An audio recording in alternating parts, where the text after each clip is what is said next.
지난주에는 2022년도 3기 첫 시간으로 시편 23편의 내용을 공부하였습니다.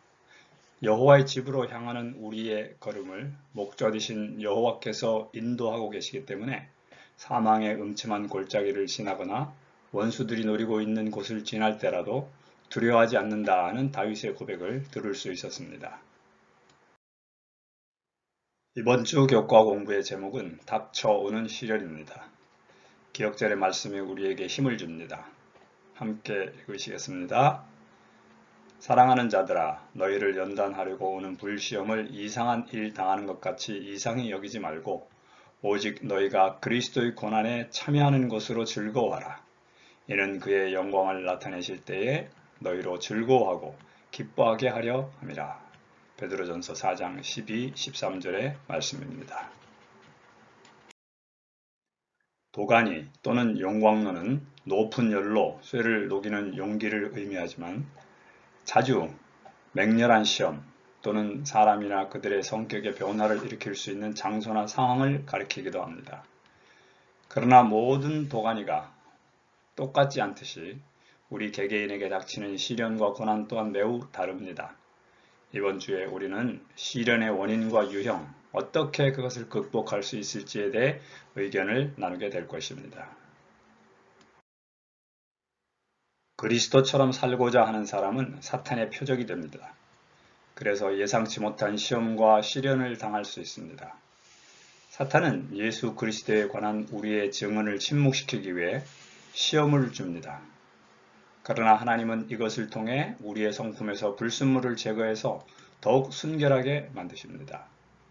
그래서 사도 베드로는 이런 시험 당하는 것을 이상히 여기지 말고 오히려 우리가 그리스도의 고난에 참여하는 것으로 즐거워하라고 권면합니다. 둘째 날입니다. 사탄은 인간의 생각 속에 존재하는 가상의 존재가 아니라 실제하고 있으며 열심히 활동하는 살아있는 존재입니다. 그는 우는 사자처럼 모든 에너지를 사용하여 우리를 죄짓게 하거나 그렇지 않으면 파멸시키고자 합니다.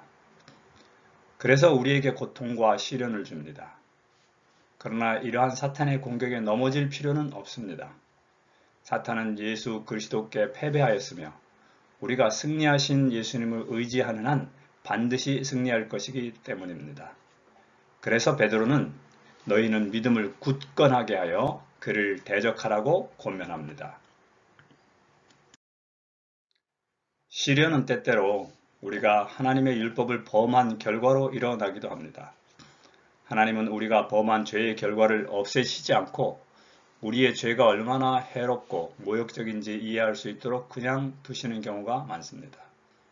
죄를 지은 뒤 따지지 않고 하나님께서 나의 현재 상황을 이해하시고 내 죄의 결과로부터 나를 구원해 주실 것이라고 생각해서는 안 됩니다.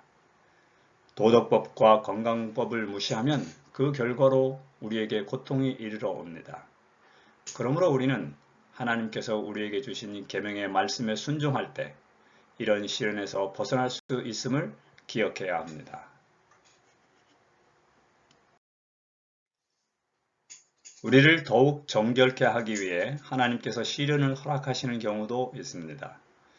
옛날 이스라엘 백성들이 하나님을 떠나 우상을 숭배하고 정의와 공의를 실현하지 않을 때 전쟁이나 전염병 등을 통해 그들을 여호와께 돌아오도록 하셨습니다.